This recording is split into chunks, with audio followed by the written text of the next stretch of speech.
ভারত মহাসাগরের ঠিক মাঝখানে এই দ্বীপটার নাম ট্রেমোলিন আইল্যান্ড। এটা এতটাই বালুময় ছিল যে এটাকে বলা যায় সমুদ্রের মরুভূমি। 1761 সালে প্রায় 100 জন ক্রীতদাসকে ধরে এনে এই দ্বীপটাতে ফেলে রাখা হয়। কি হয়েছিল তাদের সাথে? তারা কি সমুদ্রের মাঝখানে একা একটা দ্বীপে টিকে থাকতে পেরেছিল, নাকি উধাও হয়ে গিয়েছিল? চলুন পৃথিবীর ইতিহাসের অন্যতম এই ভয়ঙ্কর ঘটনাই আজ জানা যাক।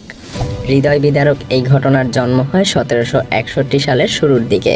সেই সময়টাতে আমেরিকায় কৃষ্ণাঙ্গদেরকে অনেক ছোট চোখে দেখা হতো। বলা চলে তাদেরকে কোনো মানুষ হিসেবেই গণ্য করা হতো না, আর সেজন্যই সাদা চামড়ার মানুষেরা তাদেরকে দাস হিসেবে বিক্রি করে দিত। তখন অবশ্য ফ্রান্সে দাস কেনাবেচা নিষিদ্ধ ছিল। তো সেই সময়ে 32 জন সদস্যের ফ্রান্সের এক জাহাজ মাদাগাস্কার থেকে মরিশাস দ্বীপে যাচ্ছিল। তখন এই দুটো দ্বীপই ফ্রেঞ্চ কলোনির অধীনে ছিল। ফ্রান্সের বিভিন্ন ব্যবসায়ী আর কোম্পানি সেই সময় মাদাগাস্কার আর মরিশাসের মধ্যে বিভিন্ন পণ্য আনা নেয়া করত। কিন্তু সেই সময়ে ফ্রান্সে কোনো রকম দাস কেনাবেচা সম্পূর্ণ নিষিদ্ধ ছিল। কিন্তু এত নিষেধাজ্ঞার পরেও অনেক ফ্রেঞ্চ আদম ব্যবসায়ীরা সমুদ্র পথে লুকিয়ে দাস কেনাবেচা করত। ঠিক এ কারণেই ওই জাহাজে সাধারণ জনগণের পাশাপাশি 160 জন ক্রীতদাসকে লুকিয়ে নিয়ে যাওয়া হচ্ছিল। তবে সেই সমুদ্র পথের মাঝে ছিল ছোট একটা দ্বীপ, ট্রেমোলিন আইল্যান্ড। তো হঠাৎ করেই মরিশাস যেতে থাকা সেই জাহাজের ক্যাপ্টেন আর যাত্রীদের মধ্যে রাস্তা ভুল হওয়া নিয়ে তুমুল ঝগড়া বেঁধে যায়। এগুলো দেখে ক্যাপ্টেনও অন্যমনস্ক হয়ে যায়। পরিস্থিতি আরো বিগড়ে দেয় সমুদ্রের উত্তাল ঢেউ।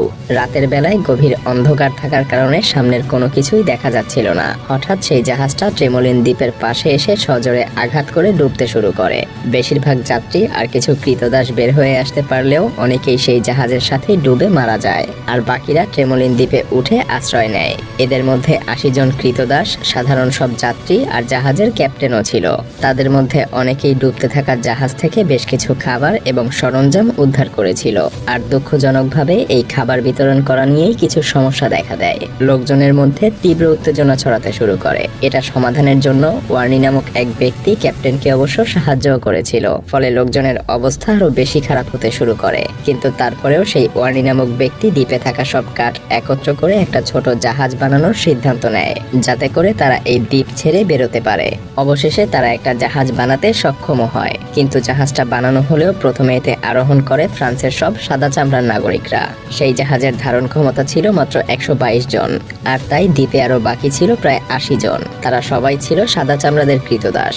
তবে ওয়ার্নি তাদের জন্য একটা উদ্ধারকারী জাহাজ পাঠানোর ওয়াদা করে মরিশাসের উদ্দেশ্যে রওনা হয়। অবশেষে 4 দিন পর জাহাজটা মরিশাসে এসে পৌঁছায়। এসেই ওয়ার্নি আর জাহাজের ক্যাপ্টেন গভর্নরের সাথে দেখা করে। তারা স্থানীয় গভর্নরকে ট্রেমোলিন দ্বীপের সেই করুণ অবস্থার কথা জানায়, আর তাকে বলে একটা উদ্ধারকারী জাহাজ পাঠাতে। কিন্তু গভর্নর তাতে অস্বীকৃতি জানায়, কারণ ক্যাপ্টেন আর ওয়ার্নি আইনের বিরোধিতা করে ক্রীতদাস জাহাজে এনেছিল। তাছাড়াও সেই সময় ফ্রান্স আর ব্রিটেনের মধ্যে 7 বছর ধরে যুদ্ধ চলছিল। ফলে ফ্রান্সের অর্থনৈতিক অবস্থা অনেকটাই ভেঙে পড়েছিল, যার কারণে বারবার অনুরোধ করার পরেও তারা কোনো রকম জাহাজ পাঠায় না। অবশেষে যুদ্ধ শেষ হলে ফ্রান্সের সরকার সিদ্ধান্ত নেয় ট্রেমোলিন দ্বীপে আটকে পড়া মানুষদের উদ্ধার করার জন্য তারা একটা জাহাজ পাঠাবে।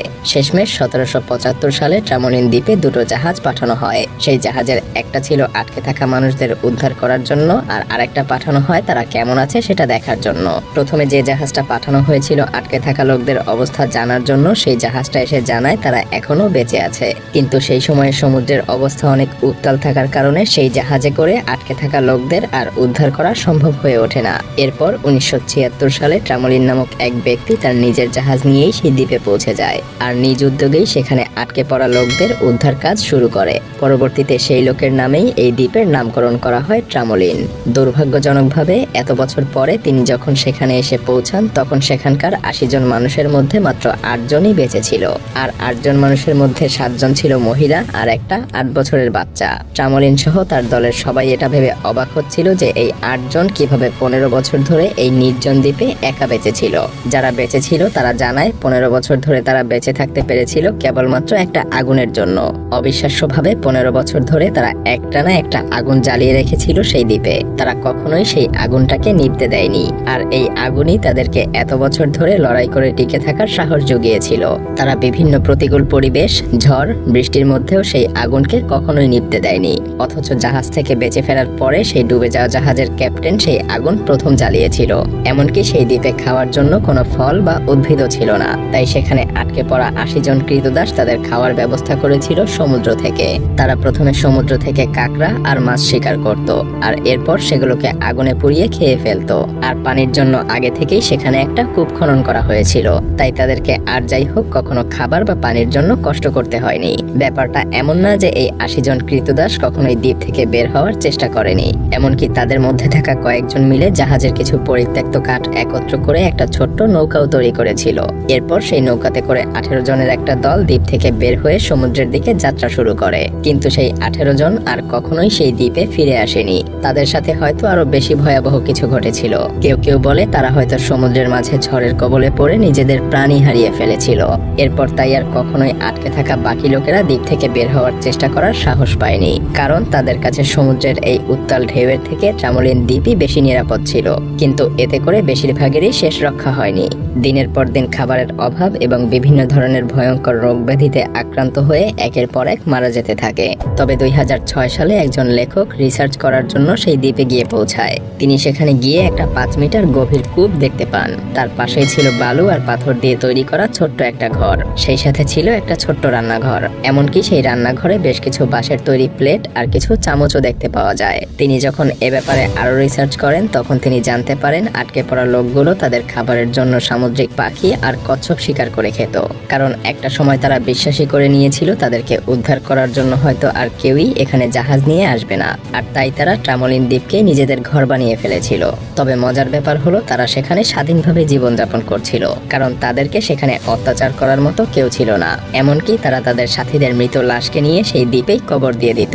যদিও পরবর্তীতে তাদের কবরের কোনো চিহ্ন সেখানে খুঁজে পাওয়া যায়নি, তবে তাদের করুণ এই ইতিহাস পৃথিবীবাসী এখনো মনে রেখেছে।